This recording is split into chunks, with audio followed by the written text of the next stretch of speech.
حامدا و مصلیا و مسلما اما بعد فاعوذ باللہ من الشیطان الرجیم بسم اللہ الرحمن الرحیم۔ اسلام نے لوگوں کی تعلیم و تربیت کی ذمہ داری ان کے بڑوں پر ڈالی ہے، وہ والدین کی صورت میں ہوں، وہ بڑوں کی صورت میں ہوں، وہ اساتذہ کی صورت میں ہوں۔ لیکن بدقسمتی یہ ہے کہ اس دور میں ہمارے بڑے نہیں رہے۔ اسی طرح اس دور میں جو تعلیم و تربیت کا نظام ہے وہ تعلیم برائے ڈگری یا نوکری تو رہ گیا ہے، تعلیم برائے تربیت نہیں رہ گیا۔ آج جتنی بھی ہم تعلیم لیتے ہیں اس میں تربیت نام کی کوئی چیز نہیں پائی جاتی، اور بدقسمتی سے کہنا پڑ رہا ہے کہ والدین نے بھی تربیت کے حوالے سے اپنی ذمہ داریاں ان سے ہاتھ کھڑا کر دیا ہے۔ لہٰذا آج ہمارے بچوں، ہماری اولادوں کی تربیتیں وہ صرف اور صرف وہ ٹی وی چینلز کے ذریعے ہو رہی ہوتی ہیں۔ ہمارے بچے ہیں یا ہمارے جتنے بھی تربیت یافتہ نوخیز یا تربیت میں پڑے ہوئے نوخیز ہیں جن کو تربیت کی ضرورت ہے، ان کو یا ہم سوشل میڈیا کے آگے ڈال دیتے ہیں، اور یا ہم ان کو پرنٹ میڈیا کے آگے ڈال دیتے ہیں، اور یا الیکٹرانک میڈیا کے آگے ڈال دیتے ہیں۔ اور حقیقت بات یہ ہے کہ میڈیا اس دور میں اس بے باپ یا بے سرپرست کے ایک چیز ہے کہ جس کا کوئی پوچھنے والا نہیں ہے، جس کا کوئی رسپانسبل نہیں ہے، جس کی کوئی حدود و قیود نہیں ہے، جن کا کوئی مذہب اور دین نہیں ہے۔ میڈیا کا مذہب اور دین بالکل وہی ہے جو کسی زمانے میں کہا جاتا تھا کہ دیننا دینارنا، ہمارا دین تو بھائی ہمارا دینار ہے۔ آپ میڈیا سے پیسے دے کر کچھ بھی کروا سکتے ہیں، اور میڈیا پیسے لے کر کچھ بھی کر دے گا، اس کو کہنے کی اور اس کو کوئی اسٹامپ پیپر لینے کی ضرورت نہیں ہے۔ آپ اگر چاہیں کہ میڈیا یہ کہنا شروع کر دے کہ فلاں چیز میں غلطی فلاں کی تھی، اور میڈیا وہی کہنا شروع کر دے گا، اور اگر چاہیں تو دوسری طرف لگائیں تو میڈیا اس طرف لگ جائے گا۔ اس کی زندہ مثال یہ کرونا وائرس کے بارے میں چند دن پہلے جب ہمارے ایک ہمسایہ ملک سے کچھ لوگوں کو وہاں سے دھکیلا گیا، اگرچہ کہنے کو وہ زائرین تھے، لیکن جس انداز میں وہاں سے ان کو دھکیلا گیا اور جس انداز میں ان کو یہاں پہ وصولا گیا، ان دونوں صورتوں میں پورے ملک میں ایک ماحول اور فضا بن گئی کہ کرونا وائرس کے پھیلاؤ کی وجہ ایک ہمسایہ ملک ہے اور وہاں سے آنے والے لوگ ہیں۔ لیکن کچھ ہی دن کے بعد اچانک ہم کیا دیکھتے ہیں کہ ایک اور مذہبی جماعت جو بڑی معصوم مذہبی جماعت ہے، اور جس کے بارے میں کہا یہ جاتا ہے کہ وہ اتنی معصوم ہے کبوتر کی طرح کہ اگر بلی ان کی طرف آ رہی ہو تو وہ آنکھیں بند کر لیتے ہیں۔ ان کی صورتحال یہ ہے، ان پر سختی کی جانے لگے تو وہ فوراً تسبیح شروع کر دیتے ہیں۔ اتنے معصوم اور اتنے نرم جن کے بارے میں تصور بھی نہیں کیا جا سکتا کہ وہ کوئی ایسا کام کریں گے، ایک دم پورا ماحول اس کی طرف موڑ دیا۔ اور آج صورتحال یہ ہے کہ میڈیا سے یہ لفظ بالکل غائب ہے کہ ہمسایہ ملک سے بھی کرونا کے کوئی اثرات آئے ہیں، لیکن یہ سر عام کہا جاتا ہے کہ جناب مساجد کو بند کر دو اور مدارس کو بند کر دو، اور فلاں جماعت جو ہے وہ اپنا کام نہیں کرے گی، اس کے مرکز کو بند کر دیا جائے۔ اور میڈیا نے ایسی ہائپ کریٹ کر دی ہے کہ ہم میں سے ہر بندہ یہ سمجھنے لگ گیا ہے کہ پتہ نہیں فلاں جماعت وہی کرونا کو پیدا کرنے کا باعث بن رہی ہے۔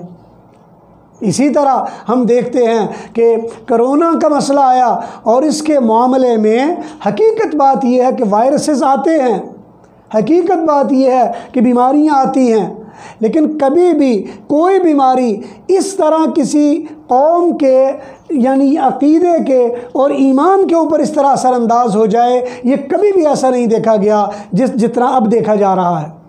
کرونا وائرس کی وجہ سے میڈیا اور میڈیا کی وجہ سے یہ محسوس کیا جانے لگ گیا ہے کہ جب نماز پڑھنی ہے تو کرونا کا بڑا اثر ہوگا، لہٰذا سوشل ڈسٹینس ہونا بہت ضروری ہے۔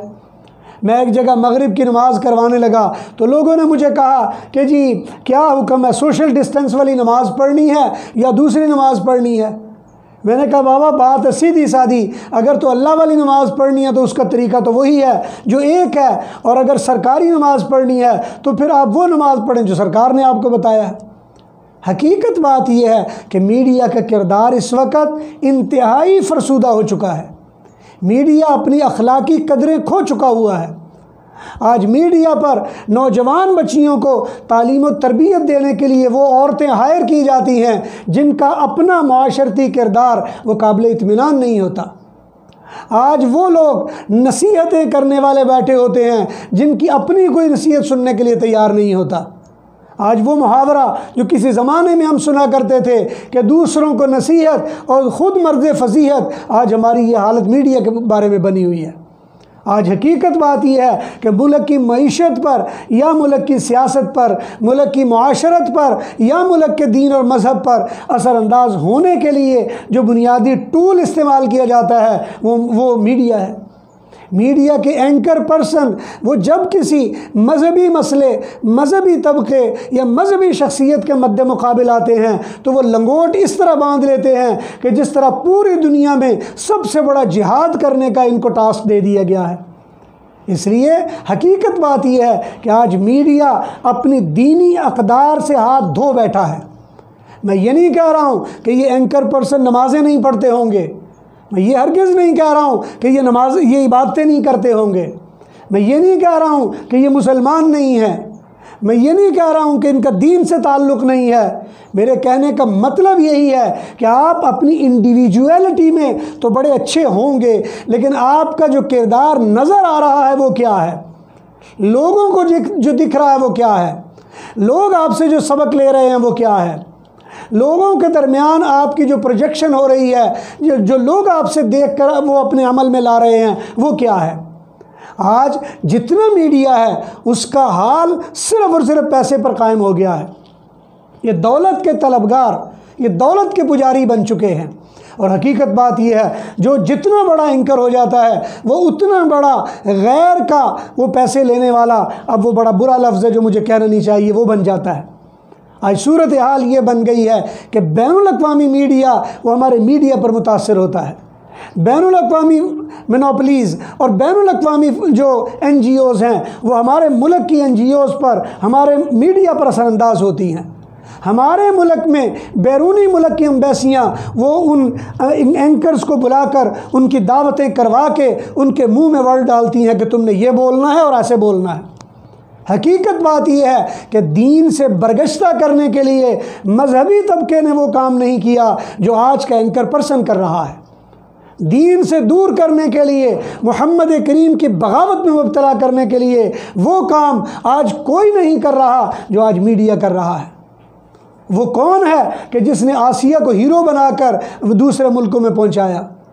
وہ کون ہے کہ ریمنڈ ڈیوس کو جس نے ہیرو بنا دیا؟ وہ کون ہے کہ کسی مذہبی طبقے کی آواز کو دبا دیتے ہیں؟ آج کیا وجہ ہے کہ مساجد سے اللہ کے حکم کی تعمیل کرنے کے لیے اعتکاف میں بیٹھے ہوئے لوگوں کو مساجد سے نکالا جا رہا ہے؟ کیا اگر اتنا تصور کر لیا جائے کہ قرنطینہ کا یہ بہترین موقع ہے کہ ان کو اعتکاف میں بٹھا دیا جائے، اس لیے کہ جو اعتکاف میں بیٹھتا ہے اس کو تو کوئی ملتا نہیں ہے، اس کے پاس تو کوئی آتا نہیں ہے، پھر پوری مسجد کے حال میں 2 یا 3 لوگ اعتکاف بیٹھتے ہیں۔ آج کل تو ویسے ہی ہماری دینی اخلاقیات کا جنازہ نکل چکا ہے۔ ایسی بڑی مساجد کو جانتا ہوں کہ وہاں اعتکاف بیٹھنے والا ملتا کوئی نہیں ہے۔ اور اگر آپ اتنا کر لیں کہ جو اعتکاف بیٹھ رہے ہیں یا آپ کسی کو قرنطینہ کرنا چاہ رہے ہیں ان کو مسجد میں اعتکاف میں بٹھا دیں، وہ اللہ کی عبادت بھی کریں گے اور بہترین جو سوشل ڈسٹنس ہے اور قرنطینہ کا جو معاملہ ہے وہ بھی آپ کا حل ہو جائے گا۔ لیکن یہ کرنے کی بجائے میں حیران ہوتا ہوں پولیس والوں پر، میں حیران ہوتا ہوں اپنے فوج کے اداروں پر، میں حیران ہوتا ہوں اپنے لوگوں پر کہ وہ لٹھ لے کر مسجد میں پہنچ جاتے ہیں اور کہتے ہیں نکالو جی ان کو، اور سارا زور اس بیچارے مولوی پر ڈال دیا جاتا ہے جو بیچارہ بڑی مشکل سے 2-4-6 ہزار روپے کا ملازم ہے۔ اب وہ انتظامیہ کی طرف سے مولوی پس رہا ہے اور اوپر سے سرکار کی طرف سے بھی مولوی پس رہا ہے۔ اگر مولوی انتظامیہ کی مانتا ہے، اعتکاف میں بٹھاتا ہے، اس لیے کہ جو اعتکاف میں بیٹھے گا وہ چندہ دے گا، اور آج بھی جو لوگ چندہ دینے والے ہیں وہ اعتکاف بیٹھے ہوئے ہیں بڑے مزے سے، اس کو کوئی روکنے والا نہیں ہے۔ اس کے لیے انتظامیہ باقاعدہ طور پر آرگنائز طریقے سے اس کو پروٹیکٹ کر رہی ہیں۔ اس لیے آج میڈیا حقیقت بات یہ ہے کہ اپنی اخلاقی اقدار کو اپنے ہاتھ سے گم کر چکا ہے۔ ہمیں چاہیے کہ ہم دجال کی نمائندگی نہ کریں۔ دجال کی نمائندگی یہی ہے کہ جھوٹ کو اتنا زیادہ بولا جائے کہ سننے والا اس کو سچ سمجھنے لگ جائے۔ اور آج ہماری حالت یہی ہے کہ ہم میڈیا پر جھوٹ اتنا بول رہے ہوتے ہیں، اتنا بول رہے ہوتے ہیں کہ وہ خبر بن جاتی ہے، اور اس کے مقابلے میں مخالفت میں بات کرنا وہ ایک معیوب سی بات سمجھی جانے لگتی ہے۔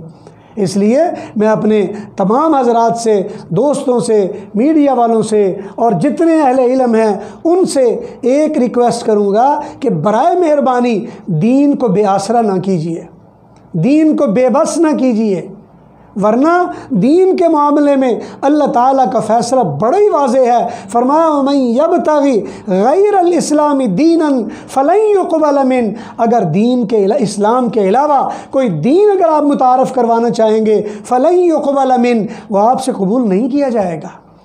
آپ جتنے زور بھی لگا لیں گے، یاد رکھیں آپ کی کہی ہوئی باتیں دین نہیں بن جائیں گی۔ آپ کے اپنے پیدا کردہ تصورات، آپ کے تخیلات، آپ کی کہی ہوئی باتیں دین نہیں بن جائیں گی۔ دین تو وہی رہے گا جو محمد کریم لے کر آئے تھے، اور جو اسلاف سے ہم تک منتقل ہوا ہے، اور جو روایتی طور پر اور علمی طور پر آج اپنے سینے سے ہم لگا کر اس کو پھر رہے ہیں۔ تو اس لیے میں عرض کروں گا ان تمام احباب سے جو میڈیا پر ایک ذمہ دار پوسٹ پر بیٹھے ہوئے ہیں، اپنے اخلاق، اپنی ذمہ داریوں کو سامنے رکھتے ہوئے ادا کیجئے، اور ایسا انداز نہ اختیار کیجئے کہ کل کو مر کے جب اللہ کی بارگاہ میں محمد کریم کے سامنے کھڑے ہوں گے اور وہاں ہم آنکھیں اٹھانے کے قابل نہ ہوں۔ دعا ہے میری کہ اللہ تبارک و تعالیٰ سے جو کہا سنا گیا اللہ تعالیٰ اپنی بارگاہ میں قبول فرمائے۔ وآخر دعوانا ان الحمد للہ رب العالمین۔